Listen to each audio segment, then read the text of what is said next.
کئی سال گزر گئے تو حضرت طلحہ رضی اللہ تعالیٰ عنہ ایک دن ایک شخص کے خواب میں آئے تو آپ نے فرمایا کہ یار مجھے نا پانی بڑا تنگ کرتا ہے، مجھے یہاں سے نکالو۔ جب بارش ہوتی ہے تو وادی بھر جاتی ہے، تو یہ پانی مجھے تنگ کرتا ہے، یہاں سے نکالو۔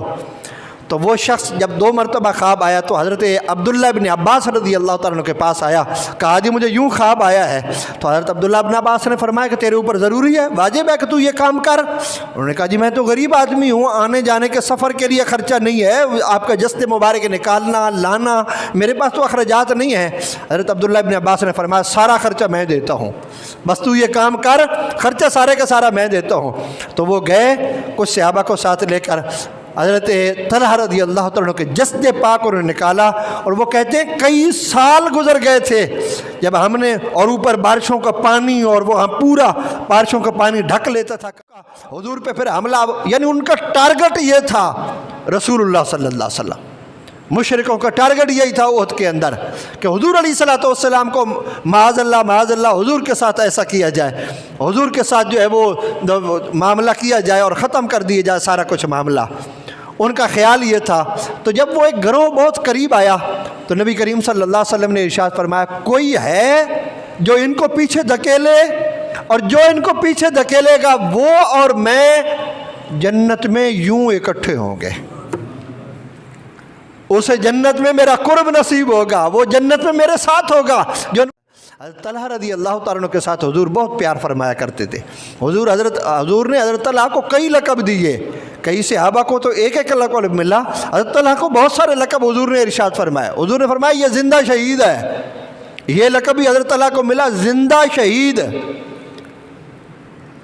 حضرت طلحہ رضی اللہ تعالیٰ عنہ کا لقب فیاض بھی تھا، حضرت طلحہ رضی اللہ تعالیٰ عنہ لقب جود بھی تھا، جواد بھی تھا، جو رسول اللہ صلی اللہ علیہ وسلم نے عطا فرمایا ہے۔ جو ان کا مبارک لقب ہے، سارے القاب کے پیچھے ایک پوری کہانی ہے، تو جو ان کا مبارک لقب ہے زندہ شہید، یہ احد کے موقع پر نبی کریم صلی اللہ علیہ وسلم کے بالکل ساتھ تھے۔ حضور کے ساتھ جب وہ بھگدڑ مسلمانوں میں مچی اور مشرکوں نے بڑا سخت اور تیز حملہ کیا تو حضور سرور عالم صلی اللہ علیہ وسلم کے ساتھ تقریباً 10 صحابہ تھے حضور علیہ الصلوۃ والسلام کے ساتھ، انصار اور مہاجرین میں 10 صحابہ حضور علیہ الصلوۃ والسلام کے ساتھ تھے۔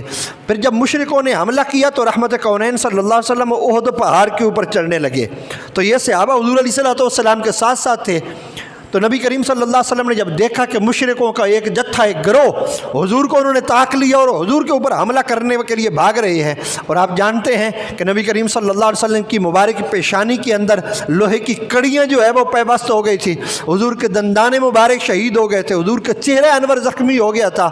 تو یہ کیفیت تھی رحمت کونین صلی اللہ علیہ وسلم کی، اور ایک جتھا مشرکوں کا حضور پہ پھر حملہ، یعنی ان کا ٹارگٹ یہ تھا رسول اللہ صلی اللہ علیہ وسلم۔ مشرکوں کا ٹارگٹ یہی تھا احد کے اندر کہ حضور علیہ الصلوۃ والسلام کو معاذ اللہ حضور کے ساتھ ایسا کیا جائے، حضور کے ساتھ جو ہے وہ معاملہ کیا جائے اور ختم کر دیا جائے سارا کچھ معاملہ، ان کا خیال یہ تھا۔ تو جب وہ ایک گروہ بہت قریب آیا تو نبی کریم صلی اللہ علیہ وسلم نے ارشاد فرمایا کوئی ہے جو ان کو پیچھے دھکیلے، اور جو ان کو پیچھے دھکیلے گا وہ اور میں جنت میں یوں اکٹھے ہوں گے، اسے جنت میں میرا قرب نصیب ہوگا، وہ جنت میں میرے ساتھ ہوگا جو ان مشرکوں کو پیچھے دھکیلے۔ حضرت طلحہ کہتے ہیں میں نے جلدی سے کہا لبیک یا رسول اللہ، آقا میں حاضر ہوں۔ تو حضور نے ارشاد فرمایا کوئی اور؟ تو پھر ایک انصاری نے کہا یا رسول اللہ میں۔ حضور نے فرمایا ہاں تم جاؤ ان کا مقابلہ کرو۔ حضرت طلحہ کہتے ہیں وہ گئے، ان کا مقابلہ کیا، انہوں نے بہت سارے مشرکوں کو مارا لیکن وہ خود بھی شہید ہو گئے۔ پھر حضور تھوڑے وہ اور اوپر چڑھ گئے پہاڑ کے اوپر، غار خوشبو ہے، آپ نے نام سنا ہے؟ غار حرا، غار ثور کا نام تو آپ سب نے سنا ہوا، غار خوشبو کا نام سنا ہوا ہے؟ یہ احد پہاڑ کے اوپر ہے جہاں پہ نبی کریم صلی اللہ علیہ وسلم اس دن جب وہ احد کا معاملہ تھا تو حضور علیہ الصلوۃ والسلام کو زخمی کیا گیا، تو حضور اس غار میں تشریف لے گئے جہاں حضور کے مبارک خون کے چند قطرے گرے، وہاں آج بھی خوشبو آتی ہے۔ اس غار کا نام بھی غار خوشبو ہے، وہ احد پہاڑ کے اوپر ہے۔ اب اگرچہ انہوں نے وہ آگے سیمنٹ کی ایک دیوار کر دی ہے، وہاں مومنوں کو، عشاق کو وہ جانے نہیں دیتے، لیکن عشاق بھی عشاق ہیں، وہ کئی تو پہاڑ کے دوسری طرف سے چڑھ کے پھر اندر چلے جاتے ہیں۔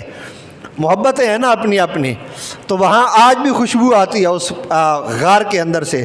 تو رسول اللہ صلی اللہ علیہ وسلم اور اوپر چڑھے، حضرت وہ صحابی شہید ہو گئے انصاری، تو یہ جتھا پھر حضور کے قریب آیا، حضور نے فرمایا کوئی ہے جو ان کو پیچھے دھکیلے؟ حضرت طلحہ کہتے ہیں میں نے جلدی جلدی کہا یا رسول اللہ اب میں۔ حضور نے فرمایا نہیں تم نہیں، کوئی اور۔ تو ایک اور انصاری نے کہا یا رسول اللہ میں۔ تو انہوں نے کو حضور نے بھیجا، وہ اس جتھے کے مقابلے میں گئے، وہ بھی شہید ہو گئے۔ پھر دوسرے صحابی، پھر حضرت طلحہ کہتے ہیں ہر بار جب بھی حضور نے کہا کوئی ہے تو میں نے کہا یا رسول اللہ میں حاضر ہوں، لیکن ہر بار حضور علیہ الصلوۃ والسلام نے منع فرما دیا ہے۔ تو پھر جب سارے ختم ہو گئے، حضرت سیدنا صدیق اکبر کہتے ہیں کہ میں اور حضرت ابو عبیدہ بن جراح، ہم دونوں جب ہم نے دیکھا کہ حضور اکیلے ہو گئے ہیں تو ہم حضور کی طرف دوڑے، تو ہم نے دیکھا اکیلا طلحہ ہے نبی کریم صلی اللہ علیہ وسلم کے سامنے۔ پھر حضور علیہ الصلوۃ والسلام نے فرمایا کوئی ہے؟ تو میں نے کہا یا رسول اللہ اور تو کوئی نہیں رہے گا، اب میں ہی ہوں۔ تو حضور نے فرمایا جاؤ اب تمہاری باری ہے۔ حضرت طلحہ کہتے ہیں میں آگے آیا، حضرت طلحہ رضی اللہ تعالیٰ عنہ وہ صرف دوڑ تو نہیں رہے تھے پیچھے، وہ تیر بھی مار رہے تھے، وہ جو قریب ہوتے تھے تلوار مارتے تھے، نیزے مارتے تھے جو قریب پہنچتے تھے۔ حضرت طلحہ رضی اللہ تعالیٰ عنہ جب تیر کو دیکھتے نا آتے ہوئے، یارو جسم ان کے بھی تھے، درد ان کو بھی ہوتا تھا، تکلیف ان کو بھی ہوتی تھی، ہمیں چونٹی کاٹ جائے تو تکلیف ہوتی ہے، تیر ہاتھ میں لگ جائے، سینے میں تیر لگ جائے تو تکلیف نہیں ہوتی۔ طلحہ یوں بند کھولتے کہ اے تیر مجھے لگا، میرے سینے میں لگ، میرے مصطفیٰ کی طرف نہ جا۔ اور جو ادھر ادھر تیر ہوتے حضرت طلحہ آگے ہاتھ کر دیتے، حضرت طلحہ کی ہاتھ کی ہتھیلی کٹ گئی تیر لگ لگ کے، اتنے تیر لگے حضرت طلحہ رضی اللہ تعالیٰ عنہ، حتیٰ کہ حضرت طلحہ نے آگے چہرہ کر دیا، تیر حضرت طلحہ کے چہرے پہ آ کے لگتے، لیکن مصطفیٰ کی طرف تیر نہیں جانے دیتے تھے، کہتے تھے ہماری جانیں حضور پہ قربان ہو جائیں لیکن حضور کو تکلیف نہ ہو، حضور کی جانب کوئی تیر نہ جائے۔ حضرت طلحہ کے جسم چھنی ہو گیا تیروں کے ساتھ۔ سیدنا صدیق اکبر کہتے ہیں جب میں اور ابو عبیدہ بن جراح ہم پہنچے تو حضرت طلحہ رضی اللہ تعالیٰ عنہ 80 سے زیادہ آپ کو تیر اور تلوار کے زخم جو ہے وہ لگ چکے تھے، آپ اتنا خون بہہ گیا تھا کہ آپ پہاڑ میں ساتھ ہی ایک جگہ پہ آپ نیچے گر گئے۔ ہم حضور کی بارگاہ میں حاضر ہوئے تو حضور نے فرمایا اپنے بھائی طلحہ کو دیکھو، کہتے ہم حضرت طلحہ کی جانب گئے تو وہ بے ہوش ہو گئے تھے زیادہ خون بہہ جانے کی وجہ سے، ان مشرکوں کو جو آ رہے تھے ان کو سب کو حضرت طلحہ نے مار دیا تھا۔ رسول اللہ صلی اللہ علیہ وسلم اکیلے، ہم حضور کی بارگاہ نازل میں حاضر ہوئے تو اس دن نبی کریم صلی اللہ علیہ وسلم نے ارشاد فرمایا من سر ان ينظر الى رجل قد قضى نحبه فلينظر الى طلحہ بن عبید اللہ۔ حضور نے فرمایا جو شخص یہ دیکھنا چاہتا ہو کہ موت آ گئی ہے، قضا پوری ہو گئی ہے، پھر بھی دنیا میں چل رہا ہے، وہ دیکھنا چاہتا ہو تو وہ طلحہ کو دیکھ لے، وہ طلحہ کو دیکھ لے، موت آ گئی، قضا آ گئی، اور قضا کے بعد، موت کے بعد دنیا میں چلتا پھرتا ہے۔ فرمایا کوئی دیکھنا چاہتا ہو، زندہ شہید کو کوئی دیکھنا چاہتا ہو تو طلحہ کو دیکھ لے۔ حضرت طلحہ، اللہ اکبر، یا رسول اللہ، یا حیدری، یا غوث اعظم۔ حضرت طلحہ رضی اللہ تعالیٰ عنہ زخم تو بہت سارے لگے، بعد میں آپ کا علاج ہوا، حضرت طلحہ رضی اللہ تعالیٰ درست ہو گئے، ٹھیک ہو گئے، تندرست ہو گئے۔ آپ احد کے اندر شہید نہیں ہوئے تھے، بلکہ بعد میں آپ کے طلحہ جود، طلحہ فیاض، طلحہ جواد، ان کے پیچھے بھی یہ پوری کہانیاں ہیں جو ہمارے پاس وہ وقت نہیں ہے کہ ہم وہ بھی ساری کی ساری بیان کریں۔ ایک طلحہ زندہ شہید کے حوالے سے صرف ایک بیان کی ہے۔ حضرت طلحہ رضی اللہ تعالیٰ عنہ جنگ جمل کے اندر شہید ہوئے تھے، جو ام المومنین تشریف لے گئی تھی شام کے اندر سمجھانے کے لیے حضرت جناب امیر معاویہ اور مولا شیر خدا کے درمیان جو معاملہ ہوا تھا، تو آپ ماں تھی کیونکہ سب کی، تو آپ سمجھانے کی غرض کی، حالانکہ دونوں گروہ مان بھی گئے تھے، دونوں گھروں نے کہا تھا کہ جنگ نہیں ہوگی۔ پھر درمیان میں جو فسادی تھے حضرت عثمان غنی رضی اللہ تعالیٰ عنہ کے شہید کرنے والے، وہ جو فسادی درمیان میں تھے، رات کے اندھیرے میں انہوں نے ادھر بھی تیر چلائے ادھر بھی تیر چلائے، انہوں نے سمجھا کہ انہوں نے وعدہ خلافی کی ہے، انہوں نے سمجھا کہ انہوں نے وعدہ خلافی کی ہے، پھر وہ جنگ ہو گئی۔ اس میں حضرت طلحہ رضی اللہ تعالیٰ عنہ شہید ہو گئے تھے، حضرت زبیر بن عوام رضی اللہ تعالیٰ عنہ بھی وہیں پہ شہید ہوئے تھے، اور یہ دونوں عشرہ مبشرہ میں بھی ہیں، دونوں جنتی بھی ہیں، اور ان دونوں کو حضور نے بھائی بھی بنایا تھا۔ وہ جو مواخات حضور نے قائم فرمائی تھی اس میں ان دونوں کو حضور علیہ الصلوۃ والسلام نے بھائی بھی بنایا تھا، اور یہ دونوں جنگ جمل میں شہید ہوئے ہیں۔ حضرت طلحہ بھی، حضرت زبیر بن عوام رضی اللہ تعالیٰ عنہ یہ بھی، تو حضرت طلحہ شہید ہو گئے وہاں پہ، تو وہیں پہ حضرت طلحہ رضی اللہ تعالیٰ عنہ کا مزار پر انوار بنایا گیا۔ لیکن ایک وادی تھی نیچے جس میں آپ کا مزار انور بنایا گیا۔ جب بارش ہوتی تھی تو اس وادی میں آپ کے مزار پر، قبر انور پر سارا پانی آ جاتا، وہ بھر جاتی تھی وادی۔